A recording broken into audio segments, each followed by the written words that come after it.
Rabi Isaac disse: o atributo da justiça nunca se afastou do mundo, por ser que sempre que Israel pecava, a justiça severa estava lá como sua acusadora. Então a sua irmã, que é a sabedoria, estava longe, sem interferir. E a filha do faraó desceu-se para banhar no rio. Isto é assim que Israel se separa da Torá, o atributo de justiça passa a banhar-se no sangue de Israel por causa do descanso com a Torá. Olha que coisa séria.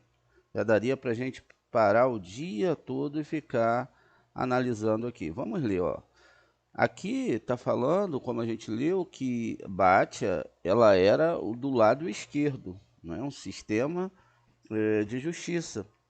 E sempre que o atributo de justiça ele não se afasta do mundo, ele nunca pode parar de existir, porque sempre que Israel pecava, a justiça severa estava lá como sua acusadora. Quem é Israel? Todo aquele que alcança a Torá nesse mundo.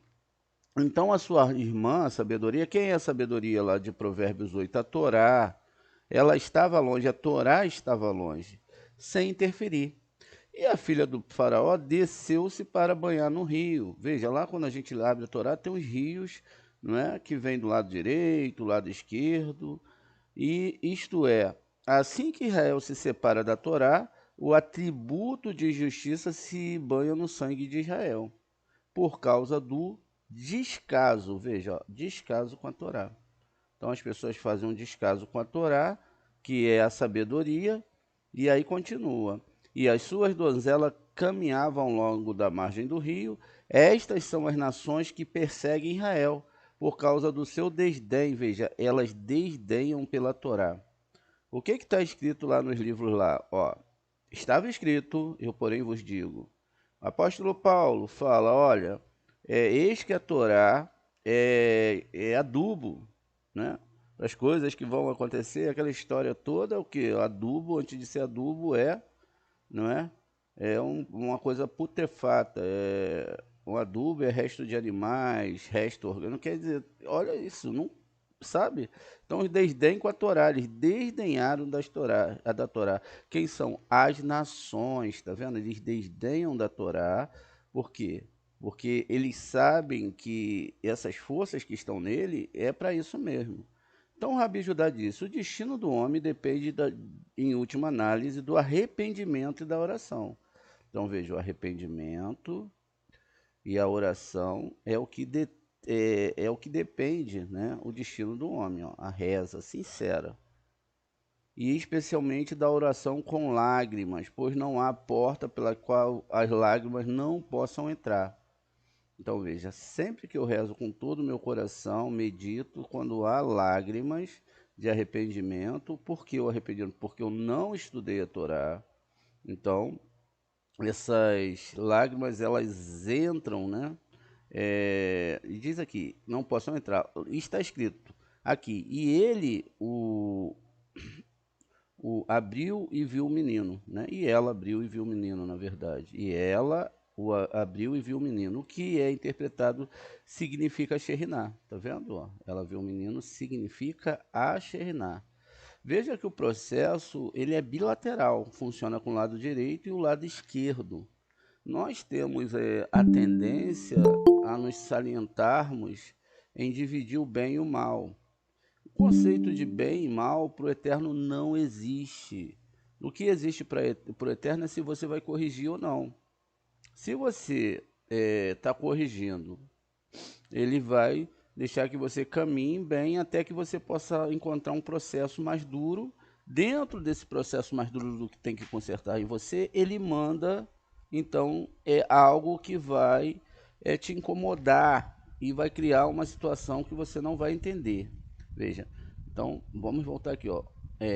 Abriu e viu o menino que interpretado significa Axerná. Quem significa Axerná? É o menino que sempre paira sobre Israel como uma mãe sobre os filhos e implora em sua defesa contra o seu acusador. Tá vendo? Ó? Então, sempre que você reza, sempre que você está com a Torá, sempre que você está buscando de verdade, então veja, você recebe uma defesa contra esse acusador. E ela abriu e viu a criança, viu que o garotinho ele estava chorando.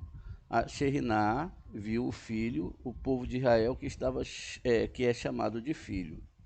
É, aqui, na verdade, a Sheriná também é esse lado aqui da filha do faraó, Batia, filho de Iá, Bate Iá, filha de Iá. E o filho de alegria. Isso é Jeremias lá no 31:20.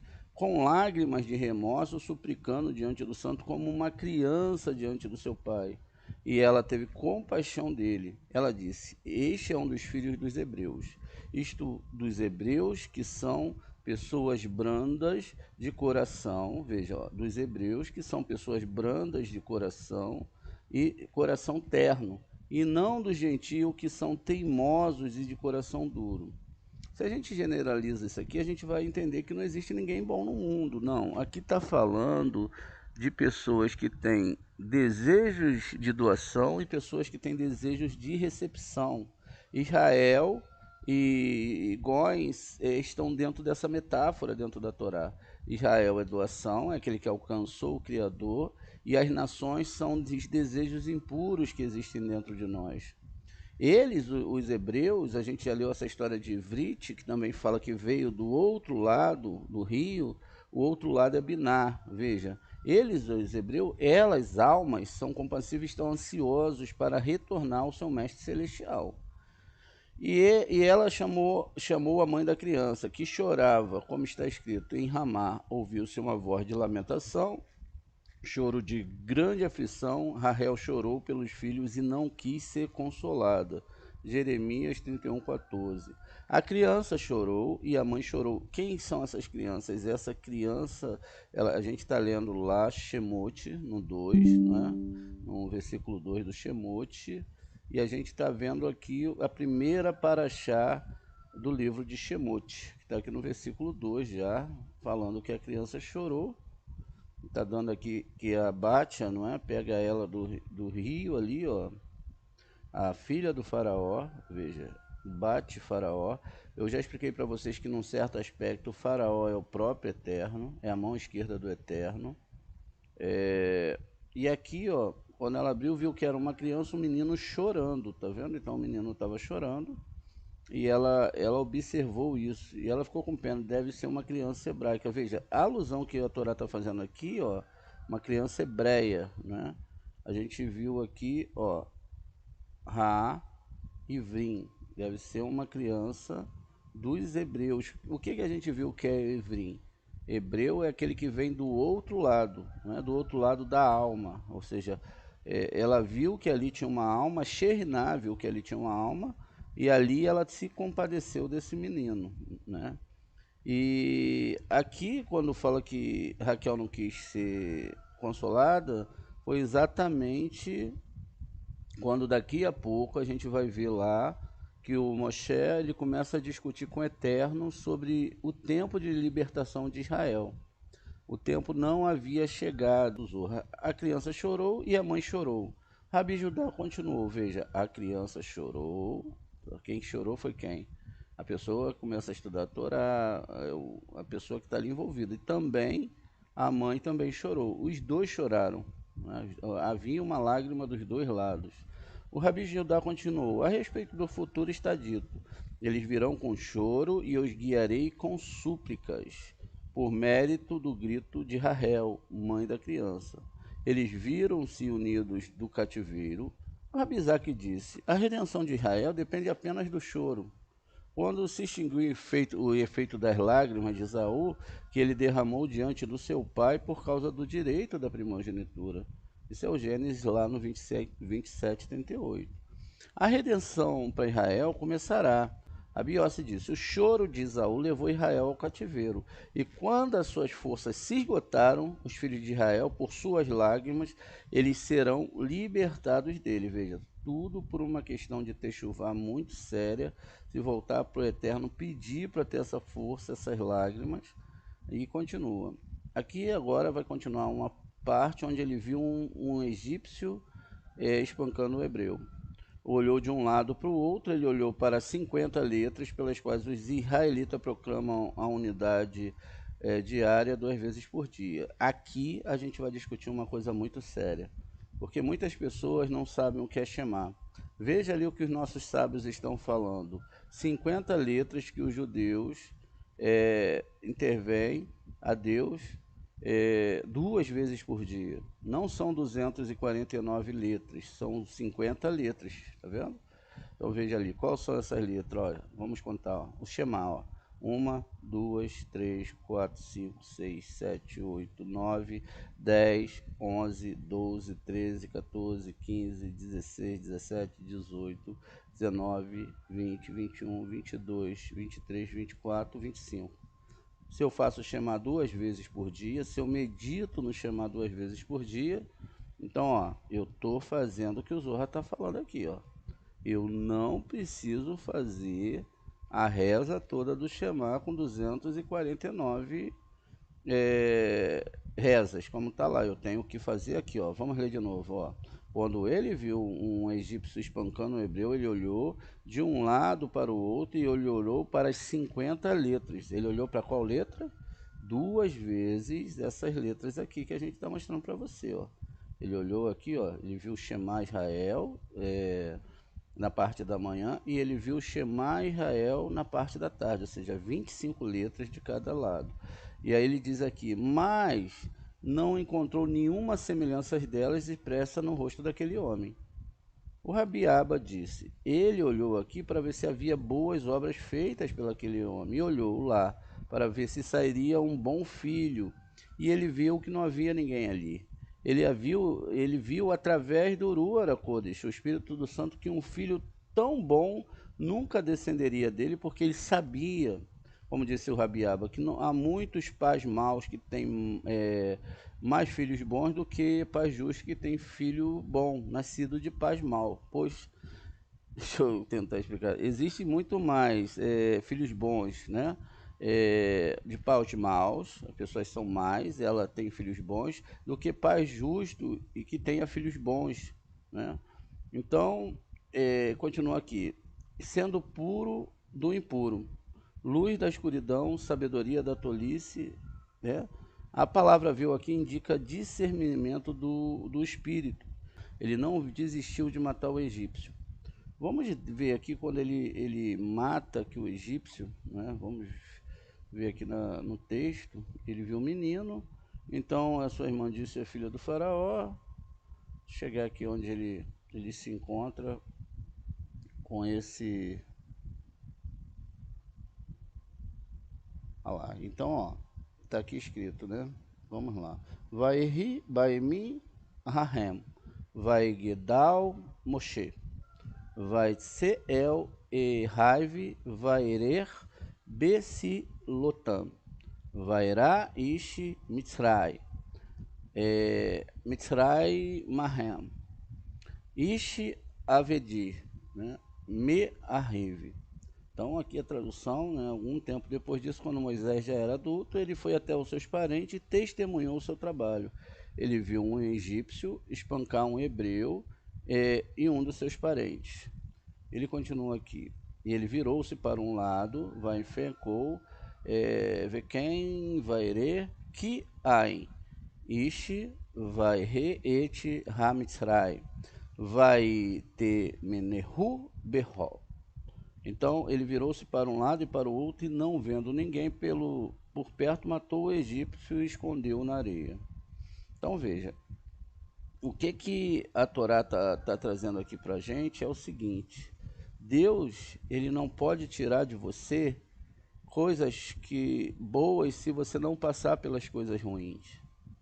Como que a gente sabe que os mandamentos da Torá são verdadeiros? Quando a gente os quebra e sente a dor. Então, quando você quebra a Torá e você sente a dor daquela quebra da Torá, seja no nível espiritual ou não, né, seja no nível físico, então você tem exatamente o processo daqueles que estudam a Kabbalah automaticamente acontecendo na sua vida. Ou seja, cometeu erro, ou já você é sentenciado porque Deus não deixa os seus servos em débito. Ele cobra automaticamente para que a pessoa, caso venha morrer, alguma questão, não seja acusado. Nesse caso, a gente sabe que Moshe era a reencarnação de Abel. A gente vai ver aqui para quem está chegando agora, que como se fala isso, a gente sabe que está no próprio nome de Moshe, as reencarnações de Moshe. A gente, quando Deus chama Moshe, ele fala o seguinte: o nome Moshe, ele significa exatamente que Moshe já tinha reencarnado algumas vezes. Então vamos colocar aqui para a gente chegar à questão do fator onde nós devemos entender essa Torá. Moshe, quando Deus falou para ele: olha, Moshe, não é? Esse Moshe, ele falou para o Eterno, falou para ele: Moshe, você foi, não é? Aqui, ó, olhando de trás para frente, Ravel, então você foi a construção, porque se todos nós somos uma construção da Torá, logo o Eterno estava mostrando para ele: olha, você foi Ravel, ou seja, o nome Ravel é escrito dessa forma aqui. Você parar para analisar 5 livros da Torá, a primeira e a última letra da Torá, todos nós somos um livro da Torá, absolutamente todas as pessoas. Se foram quebradas e estão desorganizadas, tem que se reorganizar. Depois diz, ó, aqui tem a palavra. Depois diz lá, olha, depois que Ravel morreu, nasceu outro filho a Eva, que se chamou Sete, Shintave, tá vendo? E é lógico que, além disso, existem outras construções aqui dentro que devem ser entendidas para que você entenda a Torá, ó, Shintave. Então você foi Ravel, você morreu, reencarnou como Sete, e aí agora você vai reencarnar, não é como está na outra palavra ali, no Mem, veja, Moshe. Então, houveram aqui, né, quatro reencarnações, cada uma, vamos aqui botar as cores para a gente entender. Aqui eu tenho um acróstico, e dentro desse acróstico eu tenho aqui já as reencarnações de Moshe. Essas reencarnações de Moshe já estão descritas na Torá. Por isso que quando ele chega ali na parte de onde ele tem que o Eterno começa a confrontar ele se ele deveria matar as pessoas ou não, e ele não aceita matar, ele estava pagando lá a questão do Noa, como nós já salientamos, tá vendo? Então, ó, 3 reencarnações. Depois, aqui não tem a reencarnação do Noa, tá vendo? Ó, Moshe, Sete e Ravel. Só que aqui, ó, um Nun aqui no meio. Quando esse Nun entra aqui no meio, aí sim ele completa lá o entendimento, ó, Menashe, que surge então que ele também foi Noa.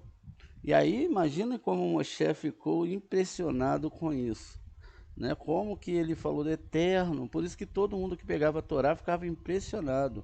Eles falavam assim: poxa, então a Torá não é aquilo muito bem, não é muito bem uma religião, é um livro de reencarnação. Veja, então ele se tornou Noa. E aí o que acontece aqui?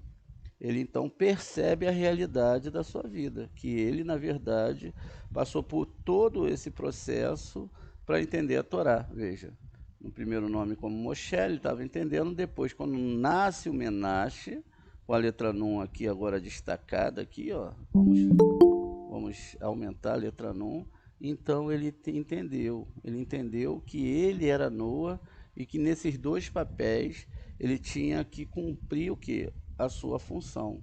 como essas 4 reencarnações. Então veja, assim também acontece conosco, né? A gente vai começar lá como Ravelo, essa parte vai morrer, vai chegar a parte de Sete e depois a parte do Noah. Você pode perceber que aqui nós temos Nissan, não é? Vamos ter Saturno, que é Biná, de onde sai todas as reencarnações, e vamos ter aqui um mês de Tisherei, que é onde o homem é gerado e é onde ali acontece o Yamin Noraim, os dias temíveis. E aqui nós temos o Shin e o Tav. O Shin é a letra que está dentro do nome Shaddai. Também a letra é o fogo que liga Rohimá e Biná. Mas também é a última letra do nome Shaddai. E é a última letra do alfabeto hebraico. Aqui o Tav é a lua, de onde vem todas as bênçãos. Tá vendo? E logo depois nós vamos ter aqui o mês de Resvan e o mês de Tamuz. E aqui a gente tem o Men, que é água, o Shin, que é fogo, e novamente o Re. Veja, toda essa construção está dentro do ser humano. Por quê? Se nós somos uma alma só, então as reencarnações não são individuais, elas são coletivas. Imagine que todo mundo que está hoje nesse mundo, se a gente está todo mundo na mesma reencarnação. As mesmas pessoas que existiram estão encarnadas hoje para cumprir o seu Tikkun. Só que as pessoas estão distraídas. Quais são as distrações? As distrações elas podem ser no âmbito das pessoas se distraírem, de entenderem o porquê elas estão nesse mundo. Então elas não estão entendendo que a unificação das almas para o Guimaticum vai acontecer e vai doer, custe o que tenha que doer. Vai vir gripe espanhola, vai vir Covid, vai vir maus governos, vão vir um monte de coisa. Mas nada disso importa, o que importa é o que está dentro de você e o que você construiu dentro dessa Torá. Isso aqui é um nível básico para a gente começar a entender isso. Veja, o processo reencarnatório é da alma. Quando você começa em Bereshit a estudar a Torá, você então está começando como Adão. Logo depois, você então vem como Ravel ali, depois como Caim também, Sete, Noa, até chegar no nível de Moshe. O nível de Moshe é de todos nós. Por isso que todos nós podemos ser Moshe e somos Moshe quando entendemos a Torá. Veja, externalizar as histórias da Torá, colocar elas num sentido de algo que realmente aconteceu, tira totalmente você de dentro da Torá, porque é outro, não é você. É outro aspecto, é outro ser humano, é outra pessoa. Não, todos os graus internos discutidos nos 24 livros do Taná está falando da alma e corpo, alma e corpo, alma e corpo a todo momento. Eu pegar essas histórias e criar nelas um âmbito literal de que elas aconteceram, eu tiro a Torá do nível da alma e trago ela para o nível do corpo. E ao invés de eu ver o personagem, esses personagens internamente, eu os vejo ele externamente. E aí é que entra a complicação. Por quê? Porque eu não vou entender o que a Torá é. Então, quando nós passamos por esses processos, nós vamos passar por todos os processos que a Torá diz que iremos passar. Inclusive, levaremos as 10 pancadas para a saída do Egito, que nós discutiremos mais para frente. Então, veja, tudo isso acontece justamente para que nós possamos entender o que acontece internamente. Por isso que quando você começa a estudar Kabbalah, você se sente desconfortável, né? O Eterno começa a fazer sombra, algumas pessoas vão ter muitos problemas, mas não ligue, porque isso vai acontecer mesmo. Então você vai se sentir desconfortável, não vai ter forças muitas vezes para estudar, muitas vezes o nosso corpo vai argumentar mais forte, enfim. Mas esse é todo o processo. Seremos então Ravel, Sete, Noa, Caim, E todos os personagens descritos dentro da Torá estão dentro de nós. Porque nós somos uma alma só, não há separação. Não há ninguém mais especial que ninguém. Os fragmentos, que são dos nossos sábios, eles se elevaram mais porque eles se apegaram à Torá. Não é o sábio que é totalmente especial, é o eterno que fez o sábio ser especial. Então eles entendem isso. Tá vendo? Não existe ninguém mais especial que ninguém, todos fazemos parte da mesma alma. E qual é a ideia? Se eu já estou um pouquinho mais elevado que o outro, eu posso ajudar o outro a se consertar. E se o outro não quer ser consertado, eu não devo me meter na questão de que essa pessoa tem que se consertar como eu desejo que ela se conserte. Não. Ela tem que se consertar de acordo com a questão dela. Veja, a história de que Moshe matou um egípcio, isso cria uma questão muito ampla aí dentro da Torá, porque o próprio Moshe falou não matarás. Aí fala assim, não assassinarás, é diferente de não matarás, mas não é nada disso, porque Moshe nunca cometeu nenhum assassinato. Na verdade, o que Moshe viu foi que entre a questão dele ser um judeu que vem muito distante da palavra judeu em si, entre ele ser uma pessoa, um Yehudi, não é? Uma pessoa que está na unidade das almas, está amando todas as pessoas plenamente, e entre a questão da separação, porque a questão do Egito é ego, não é? É a mão esquerda do Eterno, então ele tinha que matar esse egípcio interno, que era o desejo de recepção. Ele empurra, ele olha para frente, ele faz o chamado Israel. Então ele compreende que se ele deixasse esse egípcio vivendo dentro dele, esse sistema egocêntrico de recepção, ele não poderia ter nenhuma geração de filhos. O que são filhos dentro da Torá? São reencarnações. O que são reencarnações? Não são só reencarnações no nível de morrer e viver novamente. Mas eu, daqui a pouco, posso ter um desejo mais elevado do que eu tenho agora. Um desejo de doação. Então eu vou trabalhando meus desejos de recepção, doação,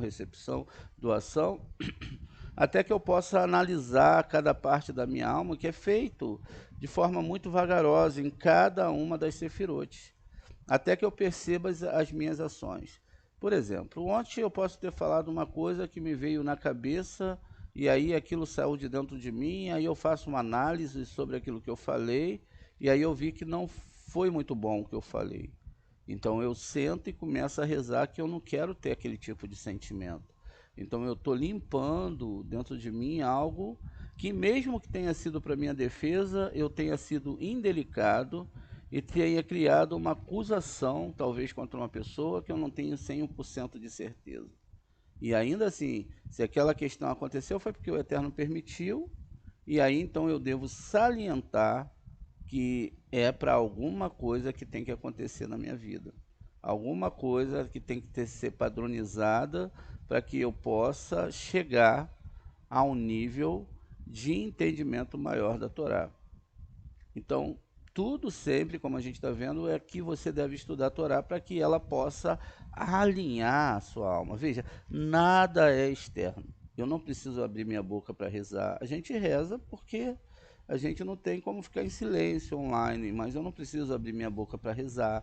Eu não preciso ficar o tempo todo mostrando para as pessoas isso. Eu posso rezar internamente. Eu posso, porque o Eterno ele não tem ouvido, ele não tem boca e ele não tem nariz. E se você rezar ou gritar, não tem problema nenhum, porque isso o Eterno não escuta assim.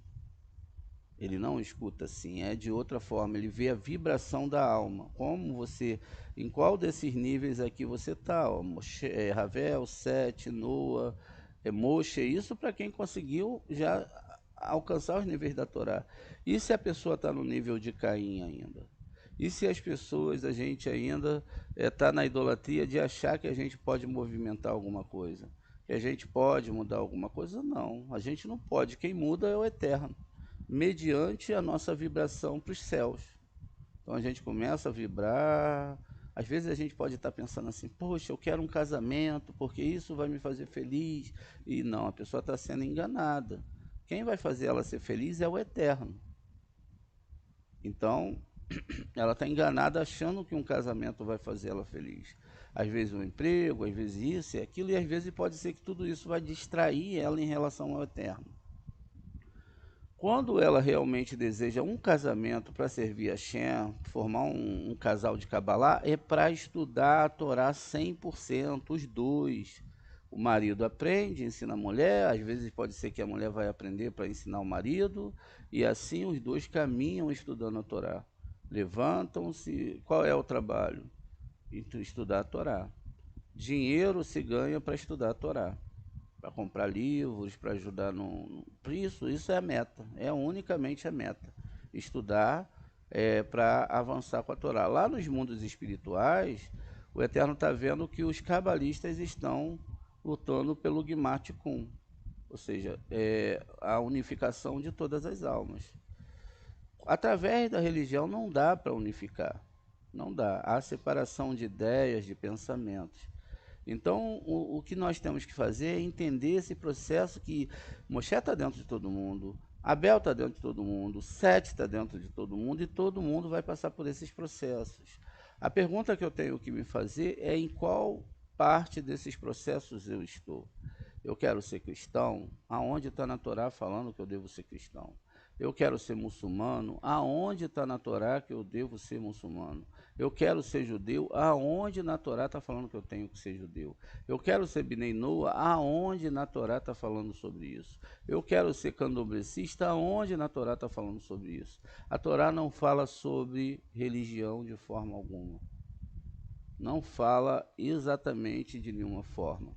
A palavra judeu, né, que veio da palavra Yahid, que é a unificação de todas as coisas. Veja, como que eu posso fazer o Shema completo se todas as almas estão separadas? Eu faço parte de todas as almas. Eu só posso fazer o Shema a partir do meu fragmento de alma. Só que a salvação, ela não é individual, ela é coletiva. Se todos esses fragmentos, imagine um corpo, fazendo uma alegoria, eles estão separados, eles não estão entendendo isso. Então, vamos dizer que um terço dessa humanidade, 2 terços segue uma coisa, outro terço segue outra. Vamos dizer que esse um terço faz parte de uma perna, um braço, um coração, algo que vai fazer com que esse corpo não funcione, esse corpo espiritual. Então aquilo ali, na verdade, é um câncer, é uma doença na mente das pessoas que não deixa elas entenderem a Torá. Diz alguns livros que a Torá ficou doente por causa do pecado do homem. E aí isso sentencia que a lei ficou doente por causa do pecado do homem, então a lei não era um remédio, nunca poderia ter sido, quando na verdade é mentira. Porque os nossos sábios falam que a Torá, a tua palavra, não é? A tua davar ou devarim, as suas palavras, elas são luz, lâmpada para os meus pés. Como que um sábio poderia fazer isso e lá na frente podia estar se falando que a Torá não tinha força? Olha como as forças negativas funcionam. Então, todos aqueles que quiseram manter essa Torá, eles tiveram que ter processos sérios, eles tiveram que viver processos sérios, a ponto deles entenderem que a Torá é a plena verdade. E que, de certa forma, ela é antagônica internamente daqueles que não a querem entender. Por quê? Quando você fala da Torá, as pessoas logo, que apedrejava as pessoas. O Deus de Israel mandava apedrejar as pessoas. Se quebrassem o Shabat, tinha que matar. E isso tudo são alegorias. Deus quis justamente isso. A religião, que era tão boazinha, que falou tanto disso, foi a que fez a Inquisição. As conversões, onde jogava água quente nas partes íntimas das pessoas, usavam ferros para cortar as pessoas. Os romanos que picotaram Rabi Akiva com agulhas de ferro. E tudo que a gente sabe que já aconteceu na história. As guerras que aconteceram, pessoal dando tiro no outro sem nem conhecer. Tudo isso aí é religião. Ideias de direita, de esquerda, política. Os políticos discutem, os mais velhos discutem para os filhos das pessoas morrerem nas guerras. E o engraçado é que aquelas pessoas que mandam seus filhos para morrerem nas guerras, ainda que muito preocupados, estão torcendo pela aquela destruição das pessoas. Por isso entenderam que Moshe estava falando errado. Moshe matou o egípcio dentro dele. Quando o povo de Israel ele atravessa o Yansof, que é conhecido como o Mar Vermelho, que não é muito bem isso, na verdade eles tiveram que matar todo o seu desejo de recepção e foram para o deserto, que é um local estéril. No processo de chegar nesse deserto, vão ter muitas e muitas argumentações do Yetzer Hará. Por exemplo, lá nós tínhamos cebola, lá nós tínhamos batata, lá, por que nos tiraste de lá? Ou seja, isso está salientando que as pessoas que serviam a Deus naquele nível, elas sempre esperavam o melhor desse mundo e não o melhor do mundo espiritual.